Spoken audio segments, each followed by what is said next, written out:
관장이라는 말은 창자가 끊어진다는 뜻인데, 창자가 끊어지는 것 같은 깊은 슬픔을 나타낼 때에 쓰는 말이죠.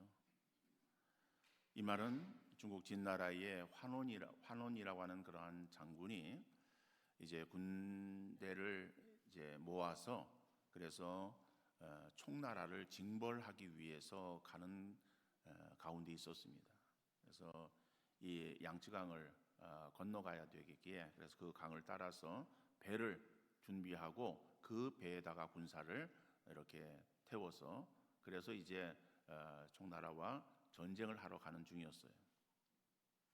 근데 강이라고 하는 것이 강폭이 넓은 데도 있고 가다가 또 좁아지기도 하지 않습니까? 근데 그 배가 가다가 강폭이 이렇게 급격하게 좀 좁아지는 그러한 삼엽이라고 하는 곳을 지나게 되었어요. 그러자 이제 배가 이제 이렇게 겹쳐지면서 속도가 늦어지고 그러는 가운데에 한 병사가 배 밖으로 뛰어나가 가지고 그래서 밖에 있는 새끼 원숭이를 한 마리를 잡아왔어요. 산채로. 그리고 태우고서 이제 다시 내려가는데 또 강폭이 이제 넓어지려 가지고 배가 이제 빨리 가게 되어진 것이죠. 그러니까 새끼 원숭이는 그 배 안에 갇혀 있고, 그리고 이제 어미 원숭이가 애를 태우면서 슬피 울면서 그 새끼 원숭이를 따라오는 거예요.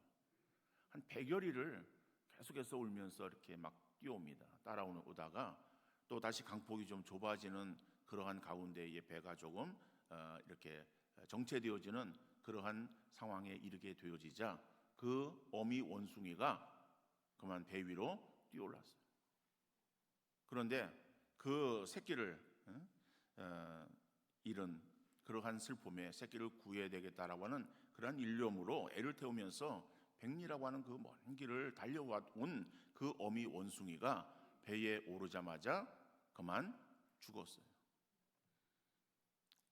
그래서 이상하게 여긴 병사들이 그 죽은 원숭이의 배를 갈라 보았습니다. 그랬더니 창자가 토막토막 끊어져 있는 거예요. 자식을 잃은 어미의 슬픔이 창자를 끄는 것입니다.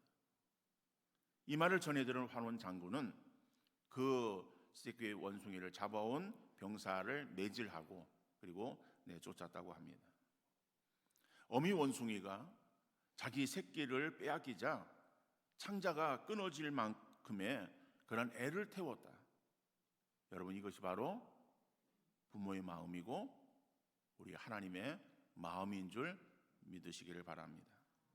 우리 하나님께서는 택한 백성들이 하나님을 떠났을 때에 기다리시는 그 마음, 집 나간 아들이 다시 돌아오기를 애타게 기다리면서 혹시나 이 밤이 올까 문을 열어놓고 그 밤을 깊이 잠들지 못하는, 그러면서 기다리는 그 아버지의 마음으로 비유되어지고 있는 탕자의 비유를 통해서 우리는 하나님의 마음을 이해할 수 있을 것입니다. 그리고 돌아오면은 그 돌아온 그 아들을 정말 죽었던 아들이 돌아온 것처럼 그렇게 기뻐하며 맞이하는 하나님의 그러한 놀라운 사랑의 마음을 우리가 알 수 있는 것이죠. 이 선지자가 활동하던 시대, 오늘 스바냐서는 선지자 스바냐가 활동하던 그런 선지 시대를 말합니다. 이때는 모든 선지자들의 시대와 동일해요. 다시 말하면 선지자들이 활동하던 시대는 언제인가 하면은 이스라엘의 왕이 세워지고 왕이 통치하던 왕정시대입니다. 왕정시대라고 하는 것은 1대 사울, 그 다음에 2대 다윗을 지나면서 신앙이 급격하게 떨어지지 않습니까? 3대 솔로몬 왕 때에 결국 신앙에 바닥을 치게 되어지는 거예요. 그래서 그의 아들 르호보암 때에는 여로보암이라고 하는 또 다른 사람이 또 반역을 일으켜서 나라가 둘로 나뉘어지게 돼요. 근데 그 이후로 북이스라엘과 남유다는 계속해서 신앙에 점점 줄어드는 그러한 상태에 이르게 되어진 것이고, 바로 그 왕들의 통치하던 그 시대, 백성들이 그 악한 왕을 따라서 하나님을 떠나는 일들을 이룰 때에 활동하던 사람들이 선지자예요. 하나님께서는 그 선지자들을 통해서 이스라엘 백성들에게 있어서 다시금 돌아오도록 회개를 촉구하는 메시지를 전하게 하시고 그들로 하여금 하나님께로 돌아오도록 그렇게 회개를 촉구하셨던 것을 우리가 잘 알고 있습니다. 이스파냐 시대도 마찬가지예요. 정말 그 시대는 패역한 시대가 되어버리고 말았어요. 그러니까 패역한 시대에는 하나님의 징계가 있을 것이다.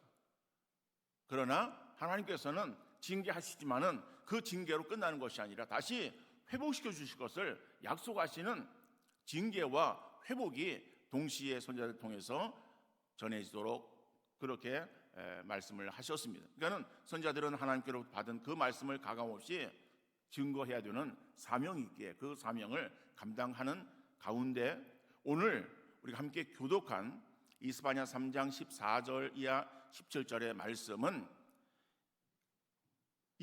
하나님의 선민인 이스라엘이 회복되어진, 그러니까 다시 하나님께 돌아와서 회복되어져서 얻을 그러한 기쁨과 안전과 사랑을 예고하고 있는 그러한 말씀임을 알 수가 있는 것입니다. 그래서 오늘 이 본문의 말씀을 우리가 잠시 생각하면서 주시는 영적 교훈을 함께 나눌 수 있기를 바랍니다. 첫 번째로 우리 성도들은 어떠한 상황 속에서든지 하나님으로 말미암아 기뻐할 수 있다라고 하는 거예요. 여러분, 우리 믿는 우리 성도들은 우리에게 주어지는 어떠한 상황이든지 하나님으로 말미암아 기뻐할 수 있다라고 하는 거예요. 오늘 본문 14절 15절 말씀 보니까는 시온에 따라 노래할지어다, 이스라엘아 기쁘게 부를지어다, 예루살렘 따라 전심으로 기뻐하며 즐거워할지어다. 여호와가 내 형벌을 제거하였고 내 원수를 쫓아냈으며 이스라엘 왕 여호와가 내 가운데 계시니 내가 다시는 화를 당할까 두려워하지 아니할 것이라 라고 말씀하고 있습니다. 여러분, 오늘 이 본문을 우리가 언뜻 보면은 물론 이 14절 15절의 말씀이 길게 이렇게 기록이 되어져 있습니다. 그런데 이 말씀 속에서 보면은 강조하기 위해서 반복되어서 표현하고 있는 단어들이 나오고 있어요. 그 단어들이 어떠한 단어들인가 하면은 14절에 보면은 시온의 딸, 그 다음에 이스라엘 예루살렘의 딸이라고 하는 단어들이 반복되어지고 있어요. 이것은 동일한 것을 나타내고 있어요. 다 이 세 단어는 결국 이스라엘을 말하는 거예요. 이스라엘 백성들을 지칭하는 그러한 단어가 시온의 딸, 이스라엘, 예루살렘의 딸이라고 하는 그러한 어떤 표현적인 부분에 있어서의 차이가 있지만은 그러나 그것은 다 동일하게 이스라엘을 말하고 있는 것이다. 그러니까는 이스라엘아, 왜 이스라엘아라고 부르고 있습니까? 시온에 따라 노래할지어다, 이스라엘아 기쁘게 부를지어다, 예루살렘에 따라 전심으로 기뻐하며 즐거워할지어다 그런 거예요. 역시 동일하게 노래한다, 기쁘게 부른다, 전심으로 기뻐하며 즐거워한다라고 하는 말도 동일한 말이에요. 그 기쁨, 그죠? 기뻐하고 즐거워하는 그러한 그 기쁨과 즐거움이 어떠한 단순간에 끝나는 것이 아니라 계속 되어지고 더 커져야 될 것을 그렇게 약속하시는 그런 말씀이에요. 다시 말하면은 이스라엘 백성들아, 너희가 정말 기뻐하고 즐거워할 것이다 라고 하는 거예요. 그러면은 왜 이스라엘 백성들이 기뻐하고 즐거워할 수 있겠는가 라고 하는 그 이유를 15절에서 말씀하고 있습니다. 또 15절에 보면은 첫 번째로 보니까는 여호와가 내 형벌을 제하였고, 두 번째로는 내 원수를 쫓아내셨고, 세 번째로는 여호와가 내 가운데 계시니 화를 당하지 않기 때문이라고 하는 것을 말씀하고 있어요. 여러분, 그들에게 있어서 형벌이 주어집니다. 그다음 화가 주어지고 원수가 그들에게 있어서 임하는 거예요. 그런데 여러분, 우리가 형벌을 받는다라고 하는 그러한 상황이 우리에게 주어지면은 그 상황이 어떠한 상황이겠어요? 또 원수가 우리 원수에 우리가 쌓여 있다라고 할 때에 우리가 어떤 마음이겠습니까? 우리가 화를 당한다라고 할 때에 그 상황이 어떤 상황이겠어요? 자, 15절 하반절에도 나옵니다만 16절에 이렇게 말씀하고 있어요. 그날에 사람이 예루살렘에 이르기를 두려워하지 말라. 시온아 내 손을 늘어뜨리지 말라. 여러분, 우리에게 있어서 무슨 형벌이 있고 원수가 있고 화를 당하고라고 하는 그러한 이 어떤 상황들은 그 이스라엘 백성들에게 있어서 정말 그렇게 당하는 여러 가지 조건적인 그 어려움들을 말하는데 그 어려움으로 인해서 그들이 느끼는 두려움을 말하는 거예요.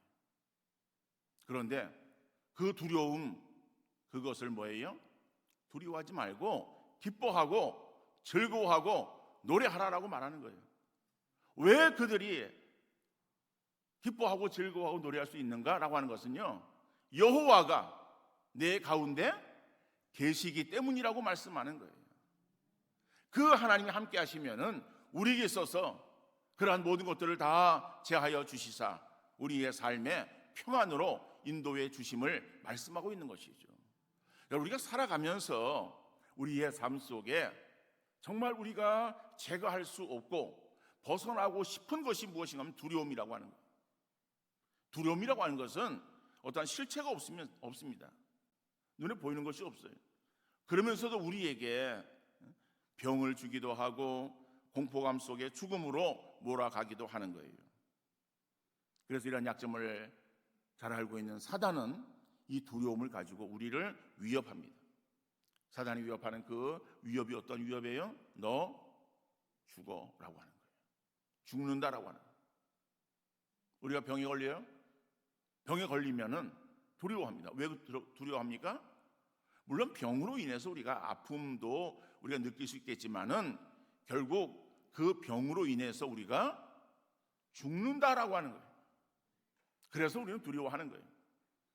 물론 그 죽음이 사단이 권한이 있는 것은 아닙니다. 그러나 자기 권한이 있지 않으면서도 사람이 그 죽음에 대한 두려움이 있다라고 하는 것을 알고 있는 사단은 그걸 가지고 우리를 위협하는 거예요. 옛날 스페인에 이 페르난도 5세라고 하는 왕이 있었습니다. 근데 이 왕은 통치를 하면서 점을 이렇게 봤어요. 점쟁이한테. 점쟁이한테 점을 보고 점괘를 그는 아주 철저하게 믿었고 점괘에 따라서 통치를 한 사람이에요. 근데 하루는 왕이 점을 쳤는데 그 점쟁이가 왕은 결코 마드리칼에 가서는 안 됩니다. 마드리칼에 그 뒤에 가면은 왕은 죽습니다. 라고 이제 그렇게 경고를 한 거예요. 그러니까 이 왕은 그 점괘를 믿었어요. 그러니까는 이 마드리칼이라고 하는 그 지역에 대한 두려움을 가지고 있었어요. 시간이 지납니다. 한 20년이 이제 시간이 이렇게 지나간 거예요. 그러니까 그 지나가서 그리고 이제 왕이 이제 신하들을 데리고 순회를 하는 거예요. 전국을 순회하는 가운데에 한 지역을 갔어요. 그러면서 신하에게 묻는 거예요. 여기 어디냐? 라고 물으니까 그 신하가 예, 전하, 여기는 마드칼레라고 하는 지역입니다. 라고 이야기를 했어요. 그러니까는 이 마드칼레라고 하는 그러한 지역을 이야기를 했는데 이 왕은 뭐에 대한 두려움을 가지고 있었던 사람인가 하면은 마드리칼이라고 하는 그러한 지역에 대한 두려움을 가지고 있었어요. 마드리칼이라고 하는 그러한 지역에 대한 두려움을 가지고 있었던 이 페르난도 5세는 마드칼레라고 하는 그러한 지역의 명을 듣게 되어지자 그의 마음속에 두려움이 생긴 거예요. 아니 내가 지금 마드리칼에 와 있다고? 라고 하는 거예요. 그러니까 마드리칼에 가면은 죽는다 그랬잖아요. 점쟁이가. 그러니까 그걸 믿어왔던 그러한 왕이었기 때문에 근데 마드리칼과 마드칼레라고 하는 그러한 지역은 떨어져 있다 그래요. 그러니까 전혀 상관이 없는 그러한 지역인데 다만 이름이 비슷한 이름을 가지고 있었다라고 하는 거예요. 결국 근데 이 왕은 전혀 다른 지역에 있었지만은 비슷한 그러한 그 이름을 마드리칼로 오해를 하고 결국 그 두려움 가운데에 그는 시름시름 앓기 시작했어요. 그러니까 왕이 갑자기 알차 신하들이 유명한 의원들을 데리고 온 거예요. 그래가지고서 진찰을 받아보았지만은 아무런 병명이 나오지 않는 거예요. 그래서 시름시름 앓다가 2, 3일 뒤에 왕은 죽고 말았어요. 우리 역시 여러 가지 두려움으로 인한 고통을 우리가 가지고 살아가고 있습니다. 여러분, 우리가 눈을 뜨면은 우리에게 있어서의 각종 두려움과 걱정, 근심이 우리를 짓누르고 있지 않습니까? 하나가 해결되어지면은 이제는 끝난가 생각했더니 다른 또 두려움과 걱정이 우리를 엄습해 오는 거예요. 그래서 우리는 이 세상을 살아가면서 두려움이 없는, 걱정, 근심이 없는, 불안, 염려가 없는 그러한 세상을 꿈꾸고 있습니다. 그러나 여러분, 세상은 그러한 곳이 결코 존재하지 않습니다. 우리가 살아가는 그 어느 곳에나 저곳은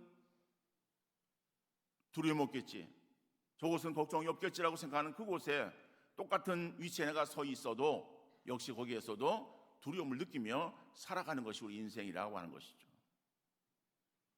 여러분, 세상에서 어떠한 조건이 채워지거나 세상에서의 어떠한 그런 그 방법이 우리에게 있어서의 이 두려움을 제거해 주지 못한다 할지라도 오직 우리에게 있어서 하나님이 우리에게 평안을 주시는 참 평안의 주인이 되시는 줄 믿으시기를 바랍니다.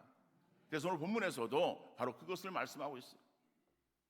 여호와로 말미암아, 여호와가 내게 계시니 그 여호와로 말미암아 이 모든 것들이 다 제거되어지고 너에게 평안이 임하게 되어진다라고 하는 사실을 말씀하고 있습니다. 요한복음 14장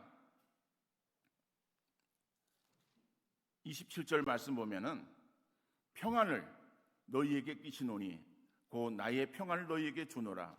내가 너희에게 주는 것은 세상이 주는 것과 같이 아니하니라. 너희는 마음에 근심하지도 말고 두려워하지도 말라. 우리 주님께서 두려워하고 있는 자들에게 주시는 말씀이에요. 너희는 두려워하지 말고 너희는 근심하지 말라. 왜요? 주님께서 주시는 평안을 너희가 소유하면은 너희가 두렵고 떨리고 걱정 근심의 세상 속에 살아가지만은 그러나 그 주님의 평안으로 너희가 평안할 수 있다라고 하는 사실을 말씀하고 있는 것이죠. 우리 주님은 평화의 왕으로 이 땅에 오셨습니다. 그리고 주님이 가시는 곳에 평안이 넘치게 되는 줄 믿습니다. 여러분, 우리가 세상 속에서 다른 조건으로 평안을 찾기를 원하시는 것이 아니라 그 하나님으로 인해서 늘 평안을 누리며 살아가는 복된 심령 되어질 수 있기를 간절히 바랍니다. 두 번째로 보면은 우리가 하나님의 기쁨이다라고 하는 거예요. 성도는 하나님의 기쁨이다. 오늘 17절 말씀 보면은 너희 하나님 여호와가 너희 가운데 계시니 그는 구원을 베푸실 전능자이시라. 그가 너로 말미암아 기쁨을 이기지 못하시며 너를 잠잠히 사랑하시며 너로 말미암아 즐거이 부르며 기뻐하시리라 하니라. 여러분, 우리가 누구입니까? 우리는 누구입니까? 하나님의 자녀죠. 그래요. 하나님의 자녀라고 하면은 여러분, 우리가 신앙의 정체성을 바로 우리가 인식하며 신앙생활을 행하는 우리 모두가 되어질 수 있기를 바랍니다. 로마서 8장 15절 이하 17절 상반절의 말씀을 보면은 너희는 다시 무서워하는 종의 영을 받지 아니하고 양자의 영을 받았으므로 우리가 아빠 아버지라고 부르짖느니라. 성령이 친히 우리 영과 더불어 우리가 하나님의 자녀인 것을 증언하시나니 자녀이면 또한 상속자 곧 하나님의 상속자요라고 말씀합니다. 여러분, 우리가 원래부터 하나님의 자녀는 아니었습니다. 우리는 죄의 종이었습니다. 죄의 종이었던 우리들을 예수님께서 이 땅 위에 육신의 몸을 입고 오시사 십자가에서 대속의 죽음을 당하시고 그리고 우리를 구원하셨어요. 구원하신 것이 우리의 어떠한 의지나 우리의 뜻이 아니라 하나님의 긍휼하심이었습니다. 하나님께서 우리를 불쌍히 여기시사 우리를 예수 그리스도의 십자가의 은혜로 구원함으로 인도하여 주셨어요. 그래서 우리가 하나님의 자녀가 되어진 거예요. 본질상 진노의 자녀이었지만은 하나님의 은혜로 우리가 하나님의 자녀가 되어졌다. 그 하나님의 자녀가 되어진 것은 우리 원래부터 하나님의 자녀는 아니었기에, 그래서 양자의 영을 받아 우리가 하나님의 양자가 되었음을 말하는 거예요. 양자가 되었지만 그래도 우리는 하나님의 자녀예요. 하나님의 자녀이기에 이제는 하나님을 향해서 아버지라고 부를 수 있게 되었다라고 하는 것을 말씀하고 있습니다. 이것을 우리가 내 생각에 있어서 나는 그럴 것이다, 아닐 것이다 라고 판단하는 것이 아니라 성령이 친히 우리의 영과 더불어 우리가 하나님의 자녀인 것을 증언하신다라고 말하는 거예요. 여러분, 우리가 구원 얻은 것이 내가 그렇구나 라고 어떤 인식 속에서 구원함을 얻은 것 아닙니다. 내가 열심히 이렇게 신앙생활 잘하니까 나는 하나님의 자녀고 하나님의 백성이야? 천만의 말씀이에요. 우리의 어떤 행위와 관계없이 예수 그리스도의 십자가의 구속의 은혜를 우리에게 허락하시사 하나님께 우리를 불쌍히 여기셔서 그 자리로 우리를 인도하셨어요. 우리가 하나님의 인도하심 가운데에 오다 보니까 여기 온 거야. 그런데 왔는데 내가 어떠한 존재인지는 분별하지 못할 때도 있어요. 그런데 성령이 우리의 영과 더불어 하나님의 자녀인 것을 증언하시는 거예요. 그러니까는 여러분, 우리가 구원을 생각할 때에 구원의 확신이라고 하는 것을 가지고 있어야 되는데, 구원의 확신은 내가 무엇을 어떻게 하고 무엇을 잘 해야 그래야 내가 구원받은 하나님의 백성이라고 하는 사실을 우리가 생각해서는 안 됩니다. 그건 관계없이 우리가 하나님의 택감받은 하나님의 자녀가 되었어요. 그 자녀가 되어진 우리들을 향해서 성령은 우리 속에서 너는 내 자녀야 라고 우리를 그렇게 인쳐주시고 우리를 더욱더 인정으로 나가게 하신다라고 하는 것을 기억하시면서, 그래서 이것이 나에게 난 것이 아니라 하나님의 은혜구나라고 하는 사실을 여러분 기억하는 여러분들 되어질 수 있기를 바랍니다. 그러면은 하나님의 자녀이면 뭐예요? 상속자예요. 그러니까는 우리가 하나님의 모든 것들을 다 소유하게 되어진 상속자임을 기억하면서, 여러분, 하찮은 세상의 것들에 우리의 마음을 빼앗기지 말고 우리는 하나님의 자녀로 하나님께서 우리에게 주실 그 영원한 영생 복락을 우리가 소유한 자로서 우리가 더욱더 이 땅에서 정말 기죽지 말고 믿음으로 살아가는 성도 되어질 수 있기를 간절히 바랍니다. 그런데 우리 하나님의 자녀가 되어졌는데 그 하나님의 자녀 되어진 우리들을 오늘 스바냐 선지자는 어떻게 말하고 있습니까? 우리가 하나님의 자녀이지만은, 그죠? 17절 우리가 말씀을 다시 이렇게 보면은 그가 너로 말미암아 기쁨을 이기지 못하시며 너를 잠잠히 사랑하시며 너로 말미암아 즐거이 부르며 기뻐하시리라. 여러분, 가정의 기쁨은 다른 데 있는 것이 아닙니다. 여러분, 가정에 돈이 많아야 기뻐할 수 있겠습니까? 물론 그것도 일부의 기쁨은 될 수 있어요. 먹을 것이 풍족하다고 기뻐할 수 있습니까? 예, 일부는 될 수 있어요. 그러나 정작 우리 마음 가운데에 가정 안에서 기쁨을 누리는 것은 뭐예요? 우리의 자녀들이라고 하는 거예요.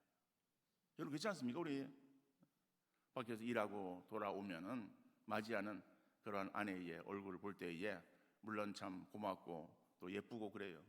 그러지만은 그 어린 아이들, 그죠? 정말 아이들을 바라볼 때에 그 모든 힘들고 피곤했던 것이 싹 눈 녹듯 녹아내리는 것을 우리가 늘 경험하고 있지 않습니까?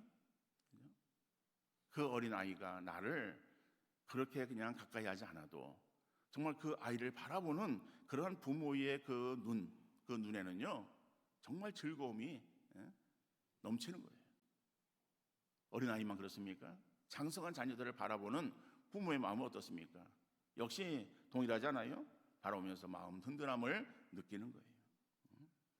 여러분, 우리가 하나님의 자녀가 되었기에 하나님께서 우리를 바라보실 때에, 나를 바라보실 때에 그러한 마음으로 나를 바라보신다는 거예요.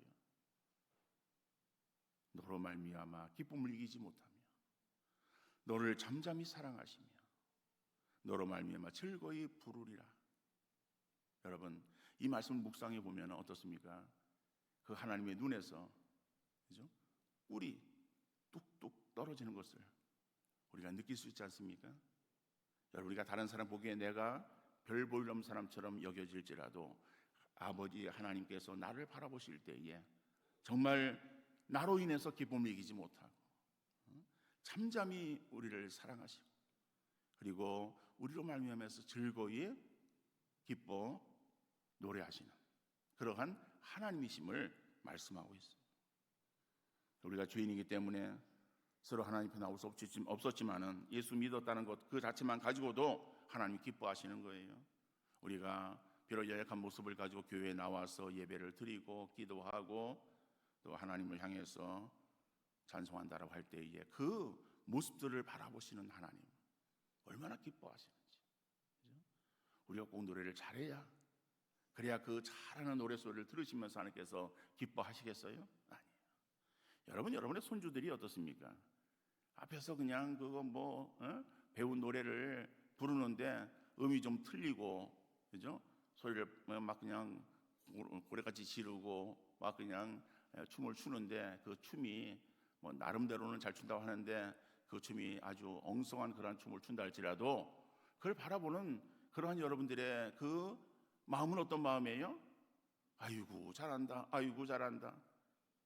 남들이 볼 때는 뭐라 그래요? 잘하기는 뭘 잘해. 그런데 자기 자식에 대해서는요 그거 뭐 아무것도 아닌데 그냥 그렇게 좋은 거예요. 저도 손주가 없어서 할 말은 없습니다만은 이 할아버지 할머니들이 그러는 거 아니에요? 뭐 별걸 다 이제는 핸드폰에 담아가지고 그래서 자랑하는 거예요. 이게 남들이 볼 때는 뭐 별 볼 일 없는 것 같은데 그래도 그게 그냥 이쁘다고 그냥. 여러분, 하나님이 그러시는 거예요. 하나님이 우리가 나와서 행하는 그런 것들이 어설프고 별 볼 일 없어 보여도 하나님 우리를 바라보실 때에 얼마나 하나님께서 기뻐하시는지. 야, 수원 새벽교회에 아무개라고 하는 사람이 오늘 교회를 나왔어. 그런데 그 사람이 나를 쳐다보았어. 나와 눈 맞췄어. 나에 대해서 방금 웃었어. 그러시면서 기뻐하시는 그 하나님. 여러분, 성도는 하나님으로 말미암아 어떤 상황에서도 즐거워하고 기뻐해야 될 줄로 믿습니다. 세상의 다른 곳에서 우리가 어떠한 기쁨과 즐거움을 찾기를 원하기보다는 우리가 하나님으로 말미암아 하나님 안에 참된 평안이 있음을 기억하면서 하나님을 찾는 여러분들 되시고, 더 나아가서 우리는 하나님의 사랑하는 그러한 존재라고 하는 것을 기억하시면서 이 자존감을 가지고 세상 속에서 살아가는 여러분들을 되어질 수 있기를 바랍니다. 다른 사람의 눈을 의식하는 것이 아니라 하나님의 눈을 의식하며 하나님을 더욱더 바라보면서 나가는 여러분들 되어질 수 있기를 간절히 바랍니다. 그 하나님이 나를 감싸주시고 나를 정말 안아주시고 나와 함께 하시는 그러한 놀라운 복된 역사로 우리의 삶을 인도해 주심을 기억하면서 그 하나님으로 승리하시는 모든 성도 되어질 수 있기를 주님 이름으로 축원합니다. 거룩하시고 사랑이